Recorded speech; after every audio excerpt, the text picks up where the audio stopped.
देवानंद की फिल्म दम मारो दम से लोगों को अपना दीवाना बनाने वाली 70 के दशक की बोल्ड अभिनेत्री जीना तमान अपनी पर्सनल लाइफ को लेकर हमेशा विवादों से घिरी रही। कभी बॉयफ्रेंड ने तो कभी पति ने उनके साथ बेरहमी की। फिल्मी पर्दे पर अपनी हॉट एंड सेक्सी अदाओं से दर्शकों के रोंगटे खड़े कर देने वाली ये खूबसूरत अभिनेत्री जीवन भर अपनी हवस की भूख शांत नहीं कर पाई और सच्चे प्यार के लिए बुढ़ापे तक तरसती रही। इस अभिनेत्री ने कई सारे मर्दों के साथ संबंध रखे, लेकिन सभी ने अपना उल्लू सीधा किया और चले गए। लेकिन इस खूबसूरत अदाकारा को कोई भी खुश नहीं कर पाया। और तो और जिस मर्द के साथ उन्होंने शादी की थी उसने भी इस हीरोइन को अपनी रखेल बनाकर रखा और हमेशा मारपीट करता रहा।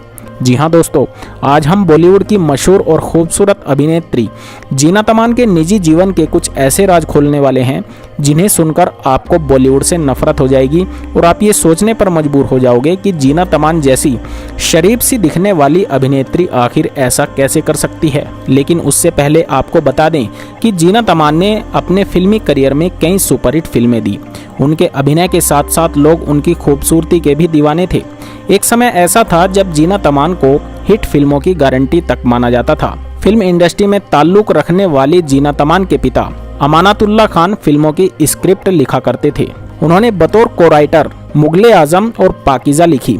13 साल की उम्र में ही जीना तमान के पिता का निधन हो गया था, जिसके बाद उन्होंने अपने नाम के आगे अमान लिखना शुरू कर दिया था। उन्हें शुरुआत से ही मॉडलिंग और एक्टिंग का शौक था। जीनत ने मिस इंडिया प्रतियोगिता में हिस्सा लिया और 1990 में मिस एशिया पैसिफिक बनने में कामयाब रही। इस खिताब के बाद जीनत के लिए फिल्मों की राह और भी आसान हो गई थी। हालांकि उनकी शुरुआती कुछ फिल्में नहीं चली तो उन्होंने बॉलीवुड छोड़ने का फैसला कर लिया। जीनत को पहचान मिली 1971 में आई देवानंद की फिल्म हरे रामा हरे कृष्णा से। इस फिल्म की सफलता ने जीनत के लिए फिल्म इंडस्ट्री के दरवाजे खोल दिए। जीना तमान जहां एक के बाद एक सुपरहिट फिल्में दे रही थी तो वहीं वो अपने अफेयर को लेकर भी लगातार चर्चा में रही।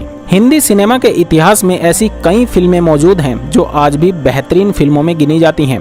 राज कपूर की फिल्म सत्यम शिवम सुंदरम ऐसी ही फिल्मों में से एक है। इस फिल्म की कहानी से लेकर इसके गाने और डायलॉग तक दर्शकों को काफी पसंद आए थे। इसके साथ ही फिल्म में नजर आई स्टार कास्ट ने भी दर्शकों का दिल जीत लिया था। इस फिल्म में उस समय की जानी मानी अदाकारा जीना तमान ने रूपा नाम की एक लड़की का किरदार निभाया था। फिल्म में अभिनेत्री ने काफी बोल्ड किरदार निभाया था, जिसकी वजह से उनका यह किरदार आज भी इंडस्ट्री के सबसे बोल्ड किरदारों में शामिल है। लेकिन बहुत कम लोग ही जानते होंगे कि फिल्म सत्यम शिवम सुंदरम में रूपा के किरदार के लिए जीना तमान पहली पसंद नहीं थी। इस फिल्म के लिए यह किरदार पहले फिल्म इंडस्ट्री की ड्रीम गर्ल हेमा मालिनी को ऑफर किया गया था। दरअसल राज कपूर ने यह फिल्म हेमा मालिनी को ऑफर की थी। फिल्म की स्क्रिप्ट सुनने के बाद अभिनेत्री काफी हैरान हुई थी, क्योंकि फिल्म में रूपा का किरदार हेमा मालिनी की छवि से बिल्कुल अलग था।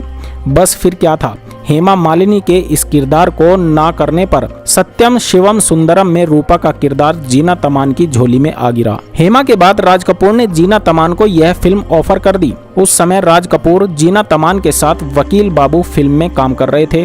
फिल्म सत्यम शिवम सुंदरम के लिए जीना तमान ने हाँ कर दी और उनका यह किरदार इतिहास के पन्नों में दर्ज हो गया।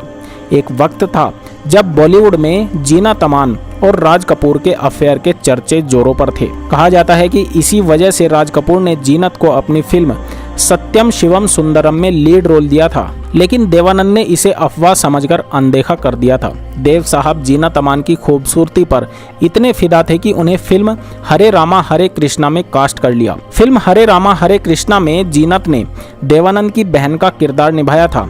शूटिंग के दौरान ही देवानंद को महसूस हुआ कि वो जीनत से प्यार कर बैठे हैं। जीनत की हर बात देव साहब को पसंद आती थी। वो जीनत के प्यार में डूबे रहते थे। उनके प्यार की खबर जीनत से पहले मीडिया को हो गई थी। मीडिया में दोनों के लिंकअप की खबरें पढ़ देव साहब खुश हुआ करते थे।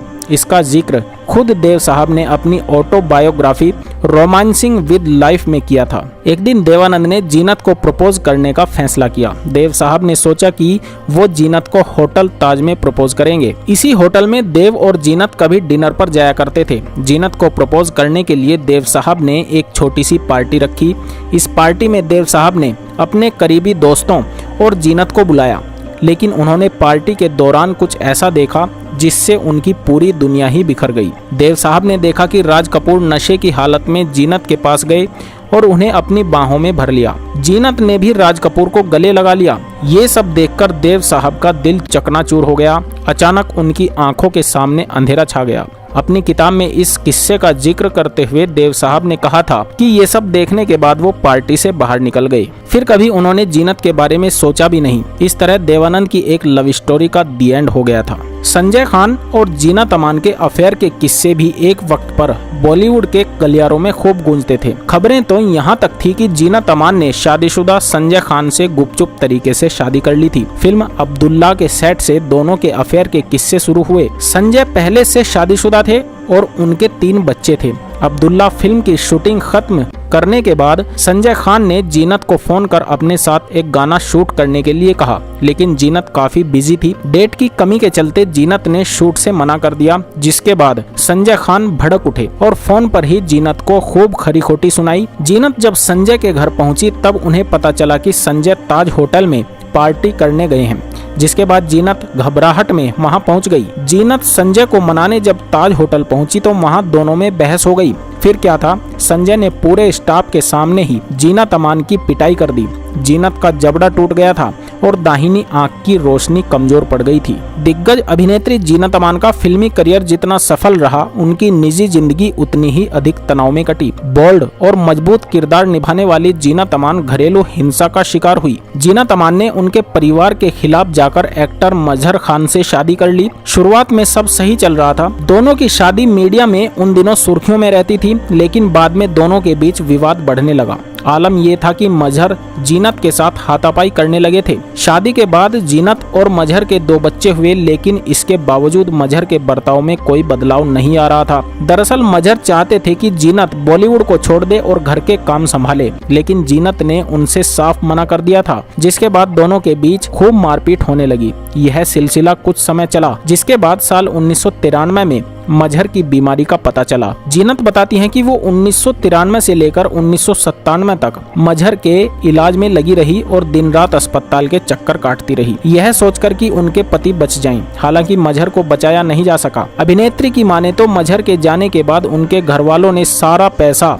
अपने पास रख लिया और जीनत और बच्चों के लिए फूटी कौड़ी तक नहीं छोड़ी। जीनत अमान ने यह भी बताया कि उनकी सास ने उनके बेटे के भी कान भर दिए थे। हालांकि अभिनेत्री की माने तो आज उनके बच्चे न सिर्फ अपने पिता बल्कि अपनी मां दोनों की बड़ी ही इज्जत करते हैं।